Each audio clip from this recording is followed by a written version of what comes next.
President Trump announced yesterday, and his administration, they're reviewing all 55 million foreigners with visas for any violations. First of all, the number kind of took my breath away. We have 55 million people that are not U.S. citizens in this country. 55 million. How foreign is America? If you live in an American city, you probably find yourself thinking that really often. If you get in an Uber, the driver's almost always an immigrant. If you visit a farm, the workers are migrants. Stop at a university, about 25 to 30% of almost all universities are foreigners. It's happening all over, and we got a big reminder of that yesterday. The Trump administration announced that along with all of its efforts to round up and send back as many as 20 million illegal immigrants, it's going to look at the people supposedly legal in America. The administration says that anybody with a visa to be in the United States, whether it be an H-1B worker or a tourist or as a student, is subject to continuous vetting. If you become a Marxist and all of a sudden you say you hate our country and burn our flag, you should have your visa removed and returned back to your country. If all of a sudden you become an anti-American visitor, we have every right. We are no longer going to be suckers. The press freaked out that the administration would even be looking. Do you understand how screwed up the entire framing of our politics is? That the press gets mad that President Trump wants to know who's in the interior of our country? If you're a Somalian that came here and all of a sudden you are still an Islamist and you support Omar Fatah and Ilhan Omar and you're not assimilating to the United States of America, we have a serious problem. Until then, it turns out we've barely even looked at those people and whether they belong here. In a bombshell announcement yesterday, the State Department said that it's going to be checking for things like visa staying past the authorized time frame outlined in a visa, criminal activity, threats to a public safety, providing support for terrorism, and directly supporting in terrorism. Somalis, by the way, are notorious for running scam rings.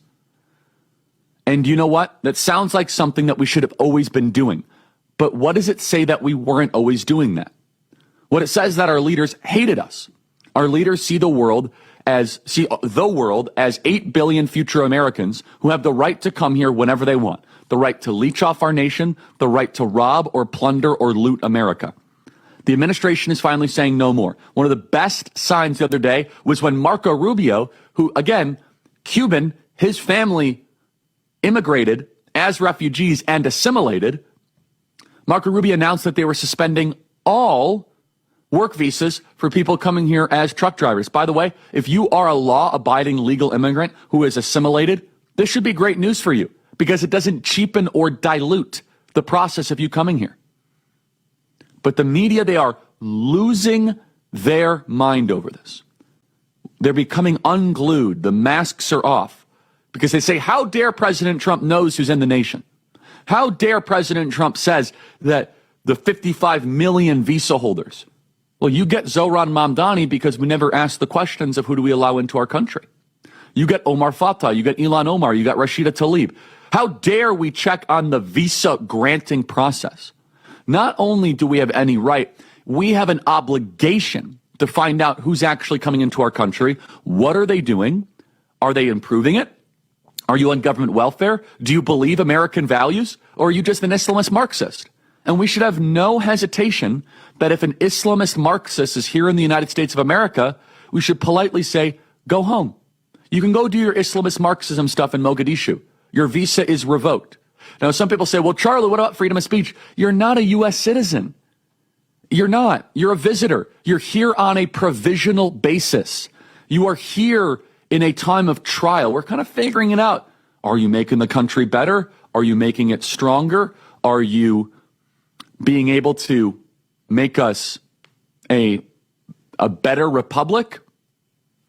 No, instead, what we have done is we have been led to believe that no matter what, all of the Muslims that come into the United States, they must, or all the immigrants and whatever, they all must just be amazing. It's just a review. And a review shouldn't worry you. By the way, how many of them are criminals? And all the criminals should be sent back home. What we're getting at is a restoration of the American citizen, and the American person should always be put first. America first is not just a bumper sticker or a slogan. We're making it a reality.